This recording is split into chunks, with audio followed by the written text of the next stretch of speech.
meu nome é Melina, ela é a Mariana, a gente cursa doutorado em Fisiologia Vegetal e está fazendo estágio de docência. Nesse semestre a gente vai acompanhar as aulas de Fisiologia Vegetal das turmas de vocês e como prática a gente vai explicar um pouco sobre as relações hídricas das plantas e como o ensino remoto não permite que vocês vivenciem essa prática, a gente vai vivenciar, a gente já vivenciou e registrou para que vocês possam entender como é que a gente consegue visualizar melhor, consegue entender melhor o movimento da água nos tecidos vegetais e quais são as forças que regem esse movimento. Nós colocamos aqui quais são as principais formas que acontece o movimento da água dentro da planta. Então, nós temos o movimento de difusão, vocês já devem ter ouvido falar, de osmose e fluxo de massa. Então, toda a água que se movimenta pelo corpo da planta, do solo, raiz, caule e folha até a atmosfera, eles obedecem a algumas forças e basicamente esses três movimentos.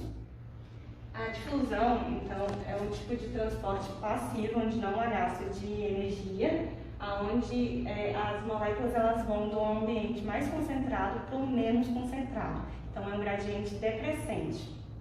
A osmose é um tipo específico de difusão que acontece em sistemas biológicos, porque uma das características é a passagem dessas moléculas de água pelas membranas biológicas. Já o fluxo de massa é um transporte ativo, que é responsável pelo transporte a longas distâncias da água dentro do corpo da planta. Esses três são as formas como a água se movimenta dentro do corpo da planta. E só para fazer uma recapitulação, a difusão então, é um processo passivo, sem gasto de energia, que obedece a um gradiente de concentração. A osmose ela também vai obedecer um gradiente de concentração, mas aqui é específico para membranas biológicas e é um transporte ativo. E o fluxo de massa é responsável pelos transportes a longas distâncias e também é um transporte ativo, que vai obedecer a um gradiente de pressão. Então, a força externa que está atuando nesse transporte. E esse potencial de pressão, então, nós podemos avaliar por esse parâmetro, que é denominado de potencial hídrico, que é a soma do potencial osmótico, potencial de pressão e potencial matricial. No caso da maioria das situações em plantas, nós desconsideramos esse potencial matricial. Ele só é considerado em alturas muito grandes ou em sementes muito secas, por exemplo. Mas na maioria dos casos, nós temos isso aqui. O potencial hídrico é a soma do potencial osmótico e do potencial de pressão. De lembrar sempre que como a referência do potencial hídrico é a energia livre da água pura, que é zero, todos esses valores são negativos. Então, tudo que for menor que a água pura, a gente para cá é negativo. Então, quanto mais negativo esse valor, mais distante do potencial referencial nosso, que é da água pura, sem soluto nenhum dissolvido nela. O fluxo de massa, então, é responsável pelo transporte da água a longas distâncias dentro do corpo da planta. Sendo assim, ele é responsável pelo transporte no contínuo solo-planta-atmosfera, que obedece a uma diferença de potencial hídrico. Se nós pensarmos que no solo a gente tem água mais disponível em comparação à parte aérea da planta e à atmosfera, então nós temos um valor menos negativo de potencial hídrico, um valor maior em comparação às outras partes da planta e da atmosfera. Sendo assim, se isso é um gradiente, em relação ao solo, o caule, então, ele tem um valor mais negativo, porque tem menos água disponível do que no solo. E assim por diante. A folha, então, tem um valor mais negativo, um valor menor de potencial hídrico, em comparação com o caule e o solo, que a gente viu, e a atmosfera também obedece esse gradiente. Lembrando aqui que esses valores são apenas ilustrativos, só para a gente ver como funciona o gradiente. E toda a força que impulsiona, então, essa sucção da água é proveniente da transpiração, que acontece aqui, da evapotranspiração do vapor de água na cavidade substomática na folha. E isso obedece a uma teoria que a gente chama de teoria de tensão-coesão, pelo qual acontece a ascensão da água do solo até a cavidade do estômago, onde ela é evaporada para a atmosfera. A primeira prática que vocês vão ver é algo bem corriqueiro, bem comum aqui, que a gente pode fazer essa prática no campo, que é a utilização da bomba de Schollander. A gente usa isso para poder avaliar o potencial hídrico da planta. E por que isso? Porque visualmente é fácil perceber quando uma planta está bem hidratada e quando uma planta está sob restrição, quando ela está seca.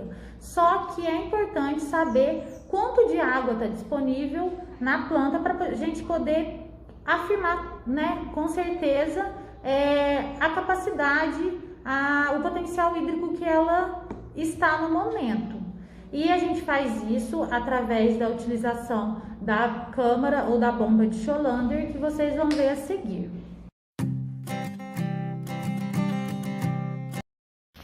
Oi pessoal, então eu vou mostrar para vocês como é que a gente faz a avaliação de potencial hídrico usando a bomba de Schollander, que é essa câmara aqui, ó. Para a gente usar ela, a gente precisa de um cilindro também, que a gente acopla nela, com gás nitrogênio, e é esse gás que vai fazer pressão suficiente aqui dentro dessa câmara, onde vai estar o pedaço da planta, né, geralmente uma folha, e aí através do pecíolo da folha que a gente vai conseguir fazer a avaliação do potencial hídrico. Agora a gente vai conectar e tem que ter muito cuidado e muita atenção. Pressão muito alta. Conectou, verificou se está direitinho.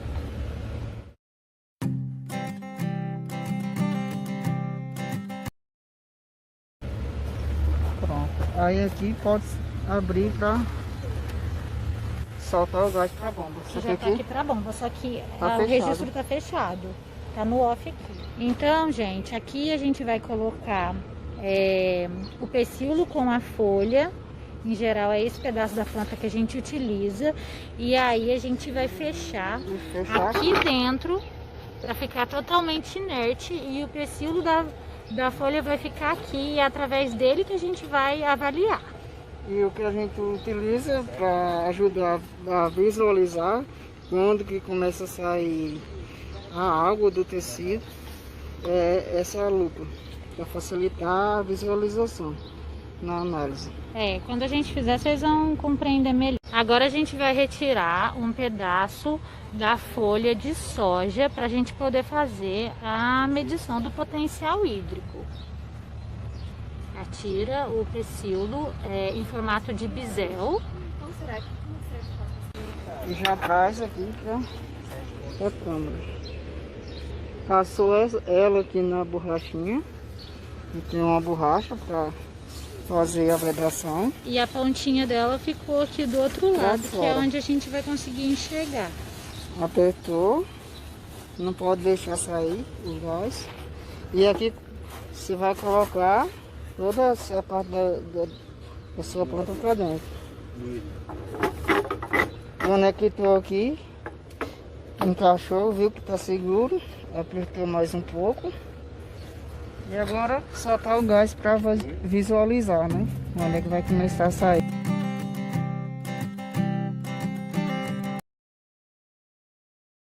Começar a sair. Lembrando que essa aqui é uma planta que estava em condições de bem irrigada.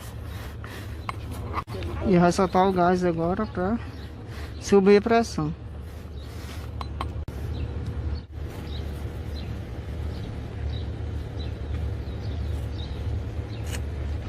Ela já está saindo, vocês conseguem perceber?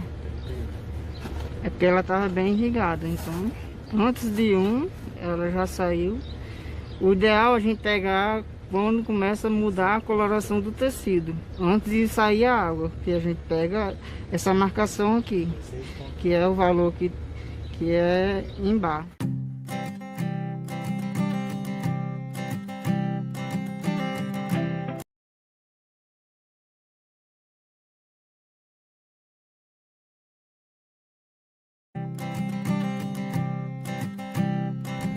As próximas práticas também consistem da gente poder observar a osmose. Na prática da batata, a gente consegue ver a diferença do potencial hídrico, né, da energia disponível da batata e da solução. A solução contém água com glicerina. Aí é possível observar como que a batata tem maior água disponível e é por conta disso que a osmose acontece na solução. Pessoal, nessa prática a gente vai utilizar a batata e a gente vai conseguir ver o movimento da água saindo da batata por conta da osmose. E aí a gente vai colocar em um tubo de ensaio água com glicerina na proporção de 1:1, né? Metade de água, metade de glicerina. Aí a gente vai inserir nessa solução um pedaço de batata e vai esperar o tempo de 1 minuto para que esse efeito aconteça. E a gente vai tentar, é possível observar a olho nu.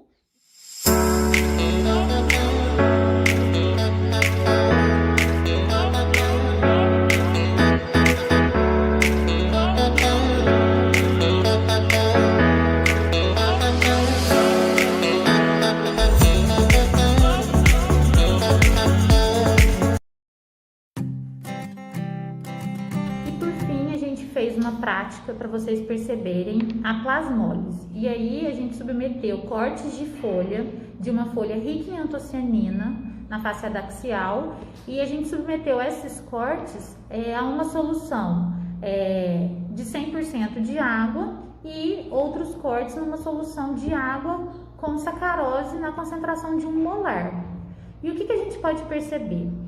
Que depois de um tempo, né, depois de 15 minutos desses cortes nessas soluções, no microscópio, o vacúolo que contém, e ele é rico e é muito perceptível porque é roxo, a antocianina, né, o vacúolo dessa solução de água, ele fica todo túrgido, todo cheio, com toda a antocianina lá, e as paredes celulares ficam bem disposta. E nessa espécie de planta, a gente consegue observar que toda a célula praticamente está roxa, porque 90% do conteúdo da célula é o vacúolo que contém antocianina.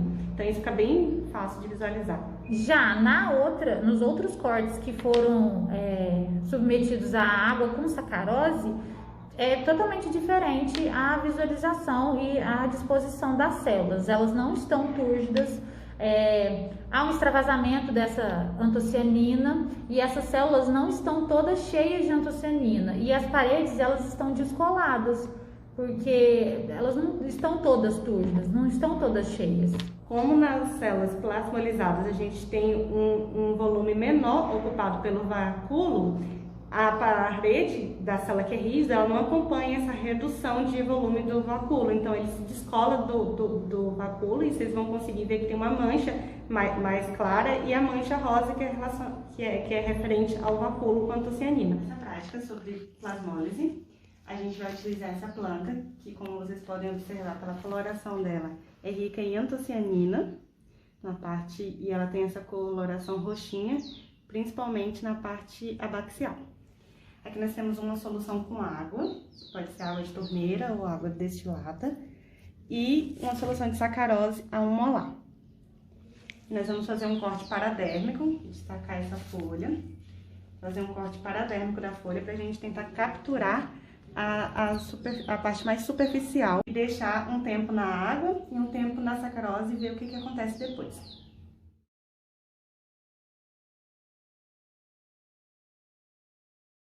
Depois da extração feita pela Mariana com a lâmina desses pedaços, né, desses pedacinhos de folha, eles foram colocados tanto na solução de água como na solução de sacarose e vão permanecer aqui durante 15 minutos para então a gente poder fazer a observação no microscópio.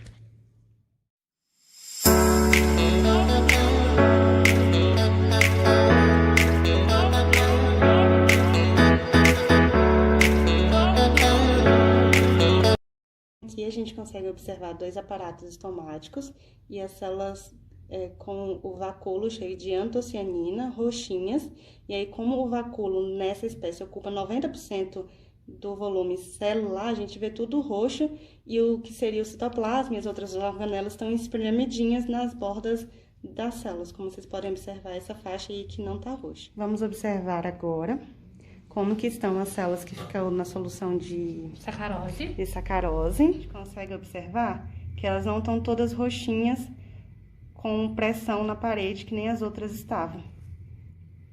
Tá vendo? Que houve um descolamento do plasmalésima da parede e o vacúolo, que é onde fica a antocianina, que dá essa coloração roxa, não tá cheio igual tava nas outras células que ficaram na água durante os 15 minutos. Olha que legal.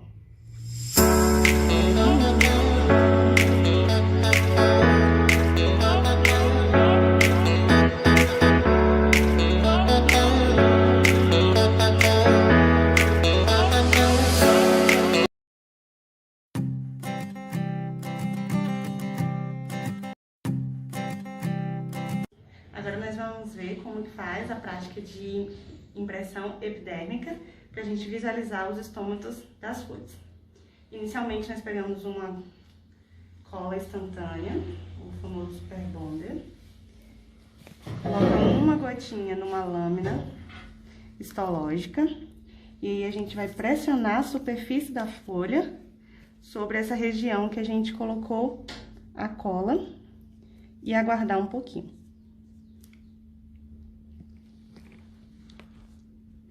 Aguardar até a cola secar. Mostrar pra vocês o outro lado.